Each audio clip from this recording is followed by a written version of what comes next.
नमस्कार। आज के कविता का शीर्षक है वह तोड़ती पत्थर। वह तोड़ती पत्थर कविता के रचनाकार पंडित सूर्यकांत त्रिपाठी निराला हैं। निराला जिस कालखंड में, जिस दौर में साहित्य की रचना कर रहे थे, साहित्य का सृजन कर रहे थे, वह दौर हिंदुस्तान में परिवर्तन का दौर था। वो चाहे आर्थिक परिवर्तन हो, चाहे सामाजिक परिवर्तन हो, पूंजीवाद का बोलबाला था। उसमें बंधुआ मजदूरी की परंपरा चरम पर थी। शोषण हावी था। शोषक समाज शोषित करता था दबो कुचलों को। उसको ध्यान में रखकर निराला अपने साहित्य को धार दे रहे थे और उन चीज़ों को अपने साहित्य में उकेरने की कोशिश थे, जिसमें वो काफ़ी हद तक सफल भी हैं, जो इस कविता के उद्गार के माध्यम से आप समझ पाएंगे। तो मैं शुरू करता हूँ।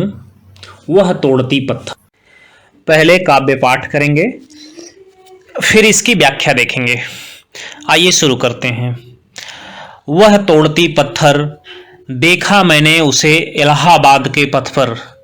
वह तोड़ती पत्थर, कोई न छायादार पेड़, वह जिसके तले बैठी हुई स्वीकार। श्याम तन भर बधा यौवन, नित नयन प्रिय कर्म रतमन। गुरु हथौड़ा हाथ, करती बार बार प्रहार। सामने तरुमालिका अट्टालिका प्राकार। चढ़ रही थी धूप गर्मियों के दिन, दीवा का तमतमाता रूप। उठी झुलसाती हुई लू, रुई ज्यों जलती हुई भू। गर्द चिनगी छा गई, प्रायः हुई दोपहर। वह तोड़ती पत्थर, देखते देखा मुझे तो एक बार।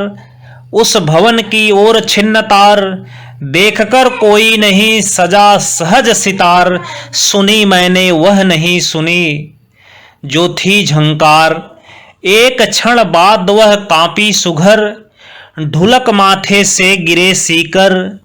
लीन होते कर्म में फिर ज्यों कहा, मैं तोड़ती पत्थर। व्याख्या। वह तोड़ती पत्थर, देखा मैंने उसे इलाहाबाद के पथ पर। इसमें रचनाकार कह रहा है, यानी कि पंडित सूर्यकांत त्रिपाठी निराला कह रहे हैं कि इलाहाबाद के किसी रास्ते पर चलते हुए उन्होंने एक मजदूरिन स्त्री को देखा जो पत्थर तोड़ने का कार्य कर रही है।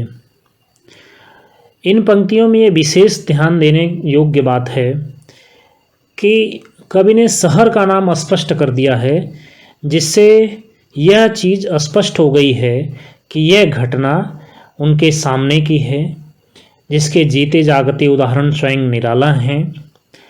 और दूसरा, वह तोड़ती पत्थर, वह की जगह किसी का नाम प्रयोग में नहीं लाए हैं, जिससे यह स्पष्ट होता है कि यह जो विडंबना है, यह जो समस्या है, ये जो कष्ट हैं, यह किसी एक मजदूर विशेष का ना होकर पूरे उस समूह का है, पूरे उस श्रमिक समाज का है। खासकर नारी, श्रमिक नारी की बात कर रहे हैं।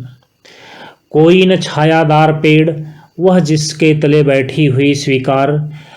जहाँ पे वह काम कर रही है, जहाँ पर वह पत्थर तोड़ने का कार्य कर रही है, वहाँ पे ऐसा कोई वृक्ष भी नहीं है जिसके नीचे बैठकर वह कुछ देर आराम कर सके।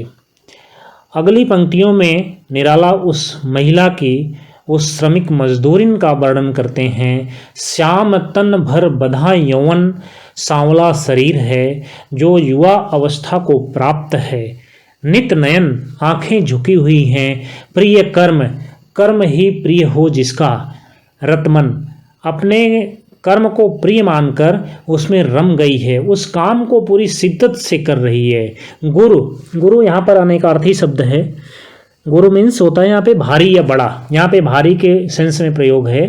गुरु हथौड़ा हाथ, भारी हथौड़ा हाथ में लेकर करती बार बार प्रहार। वह बार बार पत्थर तोड़ने की कोशिश में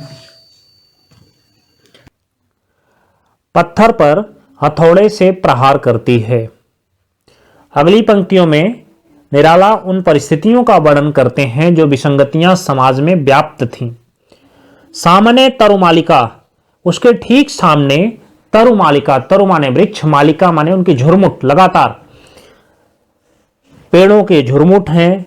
अट्टालिका, भवन के ऊंचे हिस्से को अट्टालिका कहते हैं। प्राकार मीन्स चार दीवारी।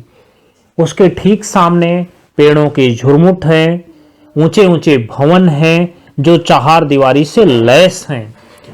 चढ़ रही थी धूप गर्मियों के दिन, दिन शुरू हो चुका था, प्रचंड गर्मी होनी शुरू हो गई थी। दीवा का तमतमाता रूप, दिन ऐसे है जैसे क्रोध में, गुस्से में एक व्यक्ति का चेहरा होता है, उसी तरह से प्रचंड गर्मी में दिन का जो रूप होता है उसका वर्णन कर रहे हैं निराला की। उठी झुलसाती हुई लू, लू यूं चल रही है मानो शरीर को झुलसा देगी, शरीर को जला देगी।